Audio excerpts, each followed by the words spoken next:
Columbia Broadcasting System presents The Free Company.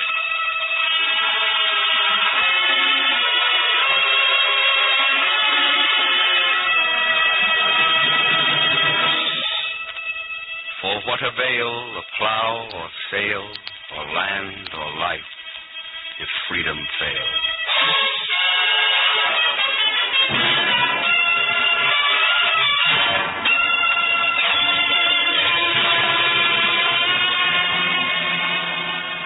This is Burgess Meredith in Hollywood speaking for the Free Company. Today we hear Franchot and Gail in a new radio play by Robert E. Sherwood, author of Abe Lincoln in Illinois and There Shall Be No Night. The Free Company is a group of leading writers, actors, and radio workers who have joined together on their own initiative to present a series of dramas illustrating and explaining our basic American liberties. All members contribute their services as a free expression of their faith in American democracy and in the basic civil rights which make that way of living together possible. The list of writers for the Free Company includes some of the most distinguished names in American letters. 9 Free Company members have won Pulitzer Prize awards. Our dramatists include Maxwell Anderson, Sherwood Anderson, Stephen Vincent Benet, James Boyd, George M. Cohan, Norman Corwin, Paul Green, Ernest Hemingway, Archibald Macleish, Orson Welles, Elmer Rice, and John Steinbeck.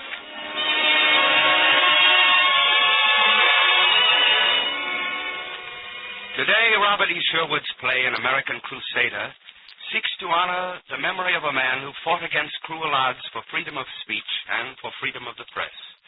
His name was Elijah Parrish Lovejoy. He lived more than 100 years ago when our country was in a period of growing uncertainty and fear, increasing doubt of the permanence of our institutions. Americans in Lovejoy's time could be heard saying many of the same things that we hear today. People are hollering about the need for national unity, but there ain't no such thing. Got to abolish slavery. There can be no compromise with evil. If we keep on the way we're going, we'll be in war, and that'll mean the end of democracy. What this country needs is sound money. This new doctrine of President Monroe sounds good on paper, but it won't work. The trouble with this country is we're getting mixed up in the politics of Europe. The trouble with this country is... Trouble with this country is...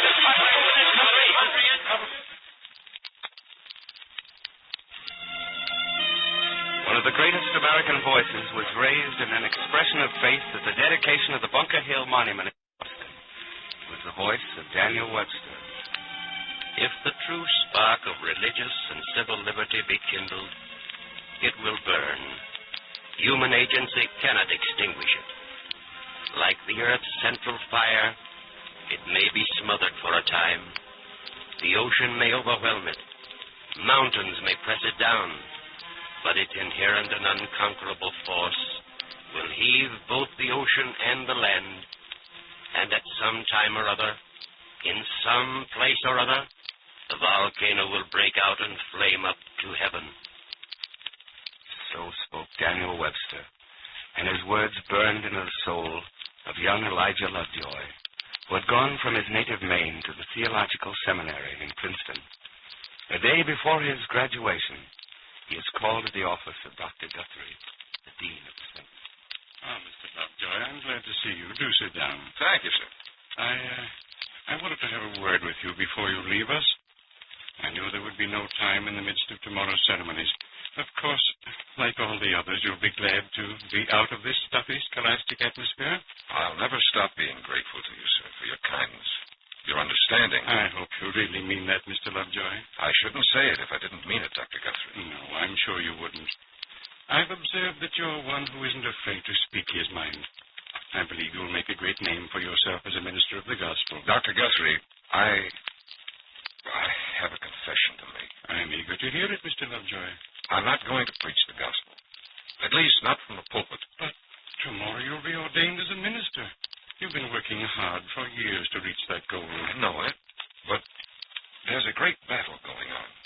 A battle which will decide whether freedom and slavery can continue to exist side by side in the same country, in the same world. I want to join in that fight. And how do you propose to fight, and where? I have an opportunity to become editor of a newspaper in St. Louis, Missouri. That's where the fight's strongest. Do you feel I'm making a mistake? Naturally, I'm disappointed. I've been a minister of the gospel all my life, For the past 30 years and more, I've been instructing young men like yourself in the Word of God. And you taught it well, Dr. Guthrie. So well that you filled me with a desire to preach it. Not only from the pulpit, but in the marketplace, in the streets, on the farms, and across the great waters. For the Word of God is the promise of justice to all men, equality for all men, freedom for all men, by God's will. I know I can say these things in the church to pious people, but I believe I can say them more strongly through the press, the free press. More people will hear them. You realize, don't you, that in following this course you'll be risking your life? This war you're entering is a bitter war, a war to the death. I realize that, Dr. Guthrie, but if I am risking my life, it could not be in a better cause. That is no more than the truth, Mr. Lovejoy. May God give you strength in the battle that is ahead. Thank you, sir.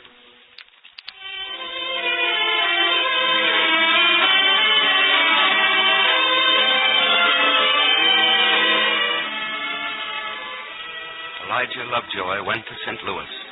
He gained recognition as a young man of high promise, of courage, of intelligence, and integrity, and there was no one more appreciative of his good qualities than a certain young lady named Cecilia Ann French.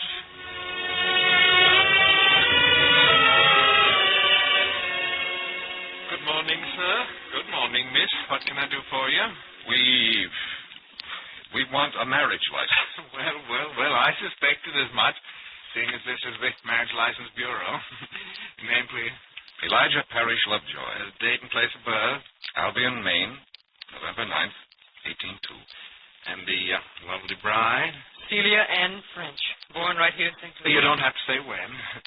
Your occupation, Mr. Lovejoy? I'm a minister of the gospel. And I'm editor of the St. Louis Observer. Oh, I thought I'd seen your name somewhere. Been having a mite of trouble, haven't you, Mr. Lovejoy? Yes, a little. Well, I guess everybody is these days. Here's your license. Wish you both luck. Thank you. Thank you. Elijah. Yes, Celia. What did he mean, trouble? Oh, nothing in particular. All newspaper editors have trouble as part of our job. Elijah, don't lie to me. You have been having a particular kind of trouble, for my father said. I know what your father says. He thinks I'm one of those crazy reformers who'd better keep their ideas to themselves. And maybe he's right, Elijah. If you endanger yourself by expressing those ideas. Celia, listen to me. Your father's a dear old gentleman who has a fine, big plantation and many slaves. And a beautiful daughter. And ideas and beliefs that are not the same as mine. He doesn't think anything should ever be changed. And you think everything should be changed? Not quite everything, but many things. Oh, I don't say your father isn't justified in his convictions. But he doesn't realize that times have changed. That what was true in his time is no longer true in yours and mine. He helped shape and build his world, as you and I must shape and build our world, Celia. But if it means danger and trouble. There is always danger and trouble when men battle for truth. Celia, darling, I love you more than anything in the world except one thing. And that one thing? Man's liberty. But that's only an idea. Not an idea, Celia. An ideal. An ideal for which men have fought and died since the beginning of history. It's a never-ending battle, for in every generation there's a new threat, a new menace. And it must be met, no matter what the cost. I'm not sure that I understand. And I'm a little frightened, too. Oh, Elijah, promise me. Promise me you'll keep out of danger for my sake. I promise to love you for as long as I shall live. Be content with that, darling. And right now, let's forget everything except the one important fact that we're going to be married.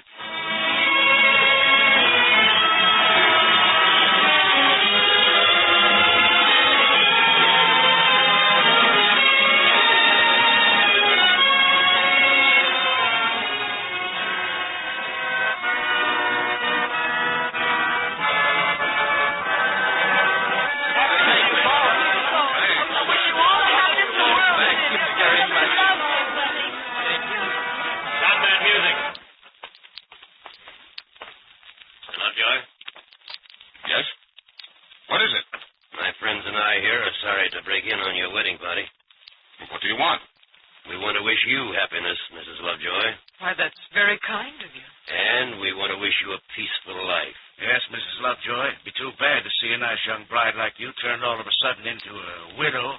What do you mean? get out of here. Now, don't start any trouble, Mr. Lovejoy. We mean business. Let us hear what they have to say, Elijah. That's good advice, Mrs. Lovejoy. Come on, then. What is it you want? We want to tell you we don't like your newspaper, Mr. Lovejoy. And we're telling you in the interest of your health, you better get out of St. Louis. Get out fast.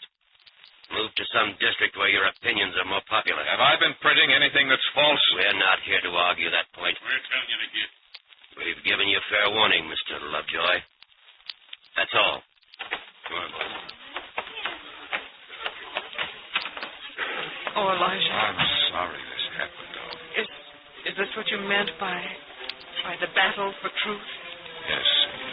This is what I meant.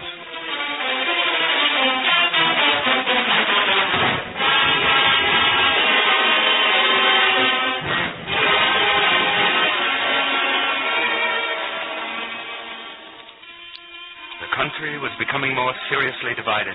One group was shouting slavery must be abolished. The other group was shouting each state must mind its own business and leave its neighbors alone. And Lovejoy was forced to move his printing press across the Mississippi River to Alton in Illinois.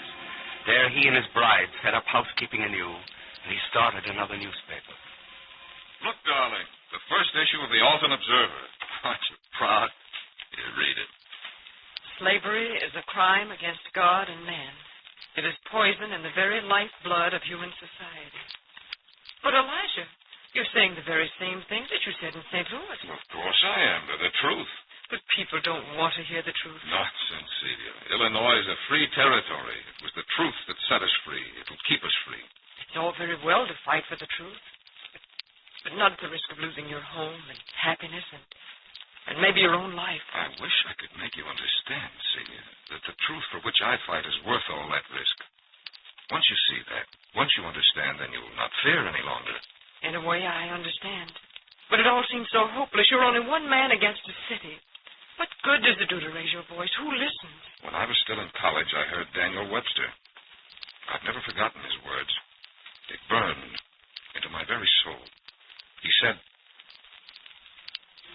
if the true spark of religious and civil liberty be kindled, it will burn. Like the earth's central fire, it may be smothered for a time. The ocean may overwhelm it. Mountains may press it down. But its inherent and unconquerable force will heave both the ocean and the land, and at some time or other, in some place or other, the volcano will break out and flame up to heaven. Those were his words, Celia.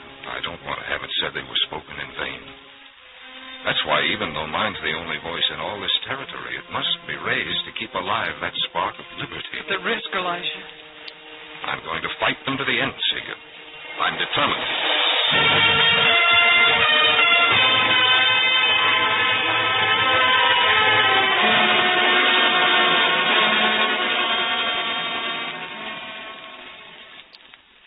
Good, Jake. What is it? The new newspaper. Read that. Slavery is a crime against God and man. Well, who's printing that disgraceful It's inflammatory? that young preacher that just moved in. Name of Lovejoy. I say, he's the fellow they threw out of St. Louis. Sure he is. He ain't got no right to print such stuff. That's war talk. That's precisely what it is. Trying to stir up trouble. As Judge Douglas says, he's trying to inflame the passions of men. If you let people like that go on talking, and worse, printing their opinions, why, we'll end up in war, civil war. Well, since we seem to be agreed, the next question is, what do we do about it?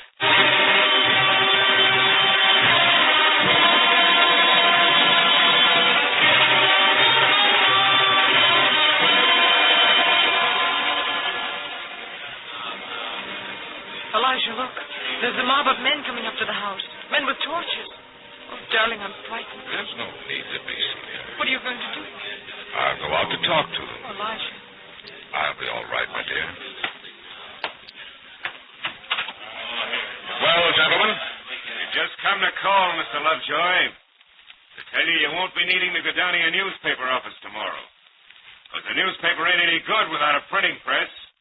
And your printing press ain't there any longer. you've stolen it? Oh, no, we ain't stole it. We just heaved it in the Mississippi River. You'll find it in the mud, Mr. Lovejoy. And it won't be in very good condition for printing anymore, your firebrand war talk. Have you Got anything to say to us before we bid you good night, Mr. Lovejoy? Just this. The Mississippi's a mighty big river, but it isn't big enough to drown all the words that are going to be spoken before this issue's settled. Good night.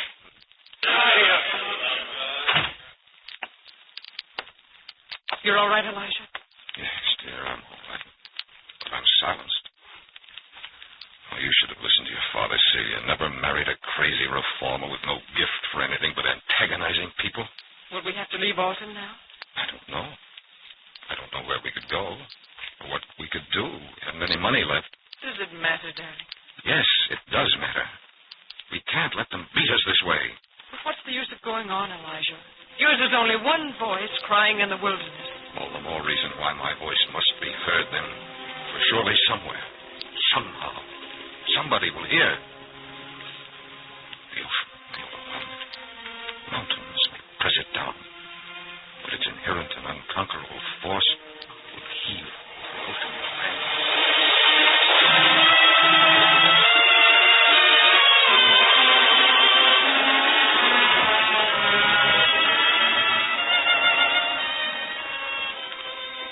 And there were some who heard, even in Alton. Some who knew Lovejoy was fighting the good fight. And some, too, who knew that he could not fight alone. Mr. Lovejoy? Yes, Dr. Maxwell. I believe you know these gentlemen, Mr. Strother, Mr. Callahan, Mr. Enton. How do you do, gentlemen? How do you do, sir? We've come to you on behalf of certain citizens of this town. Citizens who've come here from all parts of the country, north and south. We represent all sorts of political opinion. But we are united in our devotion to the principles of our Constitution, including freedom of speech. Well, I'm glad to hear those principles have not been totally forgotten by all Americans. I am from South Carolina, sir. My family have been slaveholders for generations. But I believe in the words of Voltaire. I disagree with what you say, but I will defend with my life your right to say it, sir. Thank you, Mr. Strother. You're a real patriot. As we all are, I hope.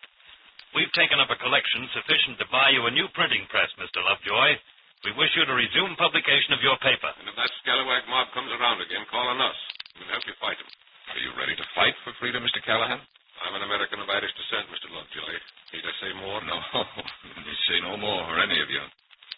Gentlemen, this is an act of great generosity and great faith. I shall do my best to justify it.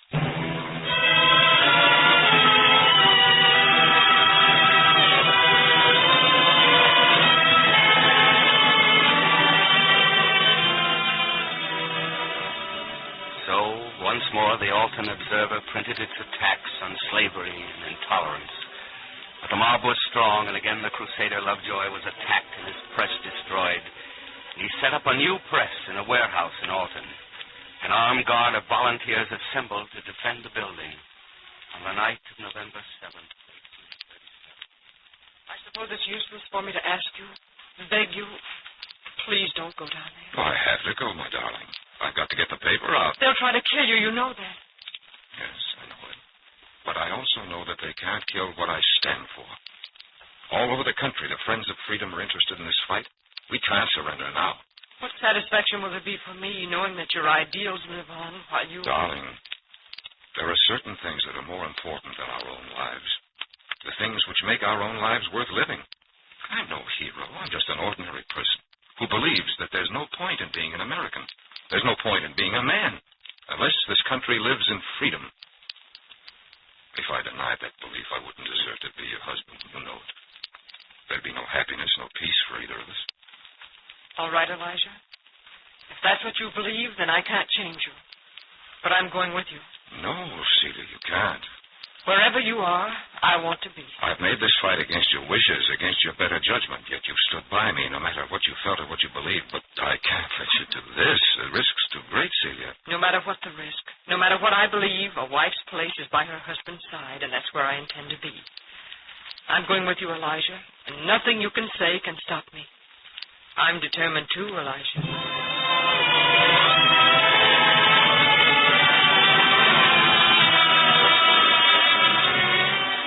Stop Lovejoy from printing that filthy sheet of his, and we've got to stop him now. That's right. We can't let him get away with this radical talk any longer. Destroy his press. Burn his warehouse. Warehouse. They've got the warehouse gone. Yeah, but there's only 5 5 or 6 men at most. We got 30. And we got guns and we can shoot them. We gotta get that Lovejoy.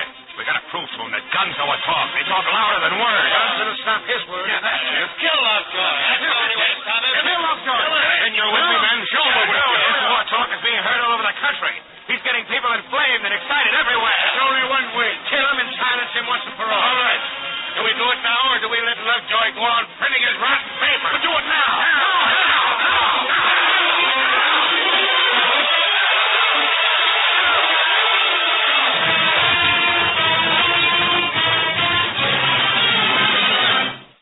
Here's the headline, Joe. Free men arise, death to slavery.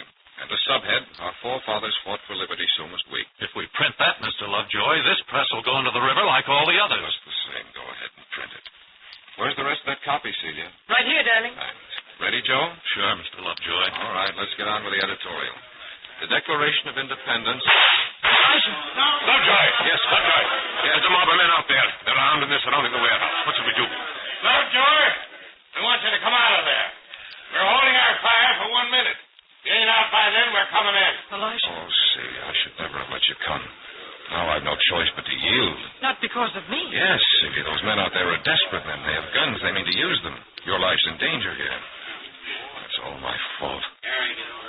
I won't let you take the risk. I'll go out. Elijah, once you said you were not afraid to die. And neither am I. Celia. If those men out there are the ones you're fighting, if mob violence and hate and destruction are your enemies, then I understand at last what you've been fighting for. Elijah, go on with your editorial. I'm giving you one last warning, Lovejoy. You better come out. You're not going out, Elijah. You're going to show them that not even guns can stop you. Celia, you're wonderful. Callahan, return their fire. But shoot over their heads. We don't want any bloodshed. I'll tell the boys. All right, Joe, once again. The Declaration of Independence said to the people of this nation, the whole world, we hold these truths to be self-evident.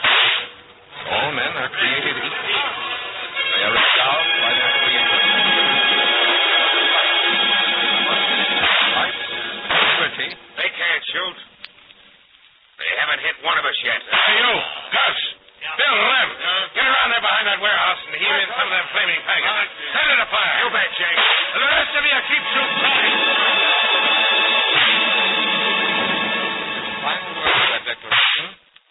With a firm reliance in the protection of divine providence, we mutually pledge to each other our lives, our fortunes, and our sacred honor. And where is our sacred honor today if we submit meekly and timorously to evil? Lovejoy! Macklein's been killed. Oh, how terrible. What about the others? Two a bad hurt. We can't hold out much longer. There's no use going on. There's Joe. every use in going on. That's just what that mob out there wants to stop you, but they can't. I'm thinking of you, Celia, of your safety. Please, if you love me, Elijah, go on. Oh, you're very brave. All right, Callahan, keep firing. All right. Let's go on, Joe. Ready? Yes. In the preamble to the Constitution of the United States, it is written, we, the people of the United States, in order to form a more perfect union, establish... No use, Lovejoy. We can't go on. They fired the warehouse. There's nothing to do but surrender. It's suicide to go on. Suicide for all of us. We've got to fight on. No, Celia, Callahan's right. There's no use going on. They've trapped us. I've got to go out with them. No, you mustn't. It's my fight, but I've got to finish it my way. Come on out, Lovejoy. We've got to finish up. Come on out. Elijah, I can't bear to have him. Are you coming out, Lovejoy, or is you? You've been very brave, Celia. It's you that's made me brave, darling. Without you. And we've got to go on being brave, both of us. The fight didn't begin with us. It won't end with us. This is your last chance, Lovejoy. I'm going out to them, darling. Yes. I love you. I love you so very much. Remember that. Always.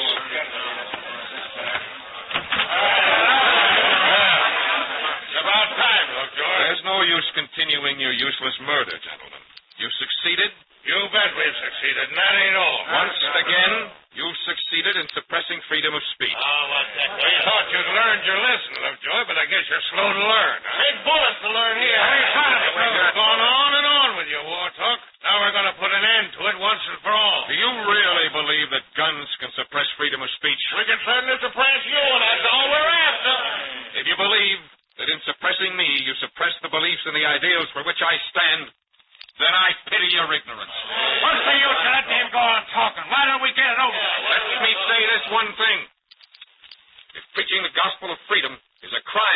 stand, and I'm a criminal, and I'm ready to die. Other men have died for that same gospel. And God willing, there'll be men who come after me, willing to die. Let him have it, Jake. As long as you're ready, Mr. Lovejoy. I'm ready. So be it.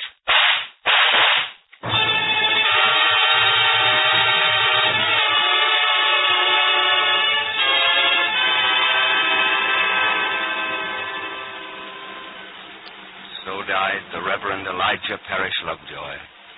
In the halls of Congress, an ex-president of the United States, John Quincy Adams, rises to speak. Elijah Lovejoy is the first American martyr to the freedom of the press and the freedom of the slave. And in the years that went by, the gospel of freedom that Lovejoy had preached would spread through the land. And in that same state of Illinois, an obscure small-town lawyer arose and spoke.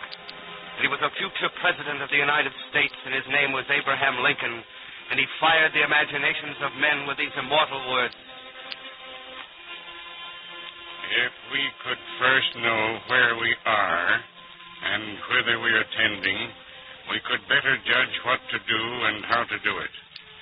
A policy has been initiated with the avowed object and confident promise of putting an end to slavery agitation.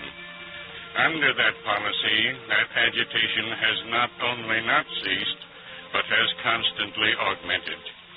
In my opinion, it will not cease until a crisis shall have been reached and passed. A house divided against itself cannot stand. I believe this government cannot endure permanently half slave and half free.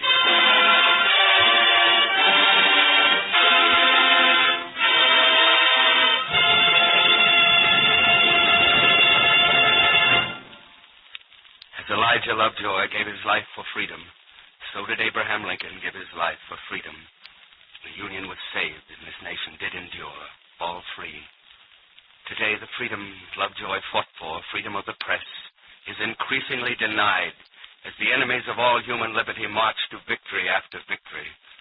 And under the threat of a world half slave and half free, let us renew again the pledge of Lincoln, and let us once more highly resolve that government of the people, by the people, and for the people shall not perish from the earth.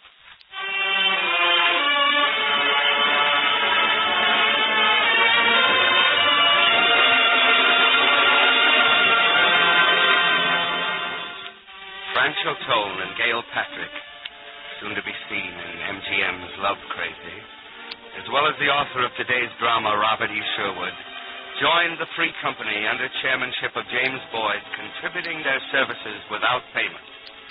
Lee Stevens composed and conducted an original musical score. The Free Company producer is Charles Vanda. To the Screen Actors Guild and to the American Federation of Radio Artists, and to the Columbia Network, all of whom have combined to make this series possible. To all these people, with a word of a special thanks to Irving Reese, who directed. This is Burgess Meredith offering the sincere thanks of the Free Company.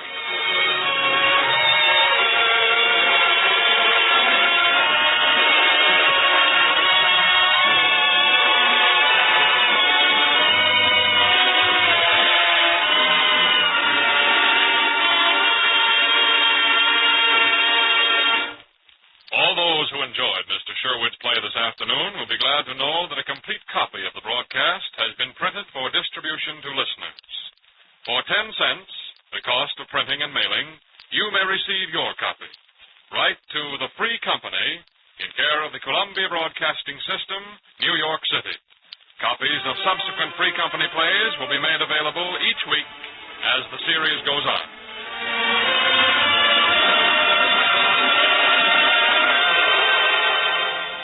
Next week at this time, the Free Company presents One More Free Man by James Boyd, with an all-star cast including Alan Dinehart, Betty Field, Elia Kazan, Margot, Dorothy McGuire, and Lionel Stander, and will be directed by Norman Corwin with music by Bernard Herrmann.